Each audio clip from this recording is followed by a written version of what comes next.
Welcome to the second coming of unbelief. My nose is still healing from stitches. I'm making a bunch of videos while I have free time. Anyway, welcome to the second coming of unbelief. So last time we talked about Isaac. This time I want to talk about wandering in the wilderness. One of Aaron's grandchildren, Korah, had some buddies, Dathan and Abiram, and I don't really understand how the Levites are different than the descendants of Aaron. Can somebody please, in the comments below, please tell me why priests must be from the lineage of Aaron and Levites merely being a Levite won't work? I don't get that. Somebody tell me. Korah and his buddies tell Moses, hey, you've got to build a big swelled head. So does Aaron. We're just as good as you guys.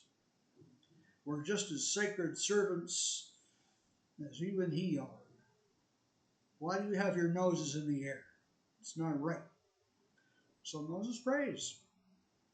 And God tells him to get these three main buddies, Korah, Dathan, and Abiram, get the buddies together. And as it turns out, there are 250 additional men who are following Korah and buddies. Moses snaps his fingers, and 250 brass censers appear. Moses puts incense in each of the censers and gives Aaron a censer and lights them all on fire. And Moses said, God, whichever side is doing your will, which side is doing your will, God? Please let the ground open up and swallow the guys who are not doing your will. Lo and behold, the ground opens up and swallows up Korah, Dathan, and Abiram and the 250 friends. So Aaron remains a high priest. I don't get that. Why are Levites different than the Aaronic priesthood? Why is one more sacred and the other less so? I don't get that. As long as we're talking about wandering in the wilderness, let's talk about a pattern that I've seen in the Hebrew Bible. If a male person sins, he and his wife and children are punished right along with the bad guy. Okay? Along with the house, the tent, the tangible possessions, Korah, Dathan, and Abiram, all their wives, all their children, the 250, their wives, their children, the tents, the dogs, the cats, the donkeys. The wife didn't sin. Her husband did. I don't really think I like the kind of God that punishes women and children for the sins of the father. Later Ezekiel will say it's not supposed to happen that way, but I see it again and again and again. The man screws up and the women and children pay for it. Well, now, shortly thereafter, Miriam and Aaron complained about Moses' leadership. Aaron complained too. They didn't like his wife Zipporah. She was Cushites. Maybe that meant she had darker skin. It doesn't have to.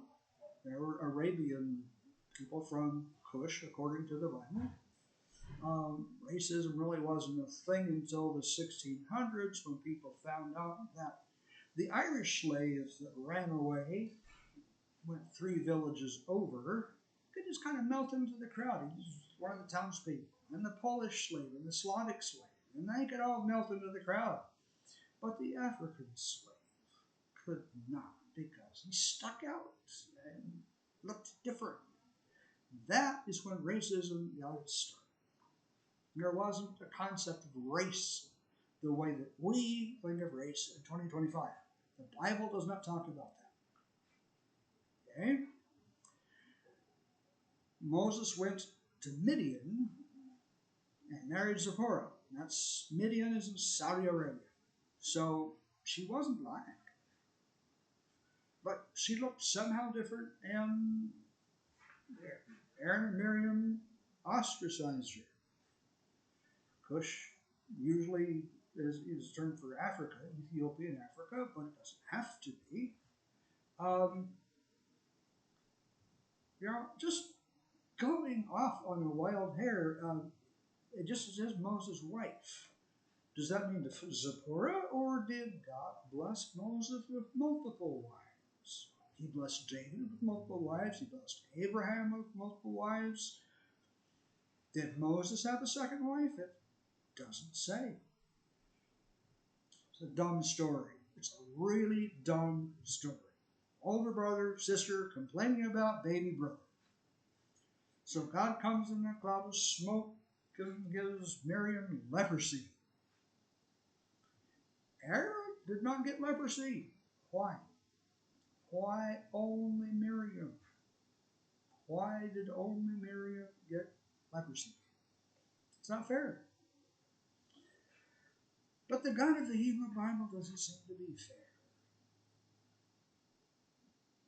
He seems like an ignorant toddler throwing a tantrum, and in a bunch of the stories in the Hebrew Bible. Miriam had to wait a week outside the camp, and then she'd come back and she didn't have leprosy anymore. And this is another story that makes absolutely no sense. Korah, Dathan, and Abiram makes no sense. Miriam getting leprosy makes absolutely no sense. There's no moral lesson to be learned. It makes God seem like an asshole. Now I've rambled long enough for today.